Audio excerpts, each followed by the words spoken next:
Շատ բարդ է։ Ազատում ենք, վեշ ենք հավաքում։ Հասկացա, նորմալ պայմաններ ապահովեն աշխատանքային։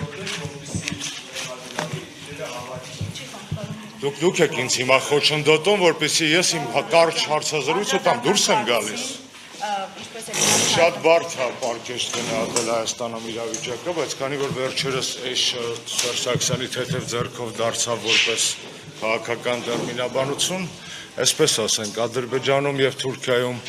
էշին ոչ ավանդական եղանակով են ուզում օգտագործել, Բրյուսելից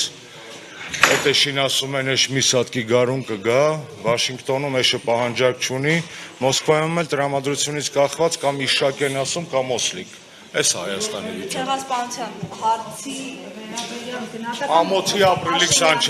Ամոթի ապրիլի 24 էր եւ միջազգային ճանաչման եւ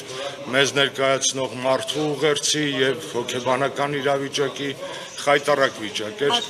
Եվրոմիության հանձնակատարը Կալլասը գնում է Բաքու այսօր։ Ավելի տխմար օր գտնել եւ գնալ Բաքու դժվար էր պատկերացնել։ Կհիշեք Եվրոմիությունից ով է Բարձրայչյան Պաշտոնյան, որ ցավակցեց մեզ երեք։ Ոչ մեկ։ Այն դեպքում, որ Եվրոմիության 17 երկրները ճանաչել են ցեղասպանությունը, իսկ ՍԵՊԱ-ով ամրագրված 6-րդ հոդվածով, որ կողմերը պարտավոր են ցեղասպանության հանցագործության դեմ միասնական պայքարել։ Շնորհակալություն։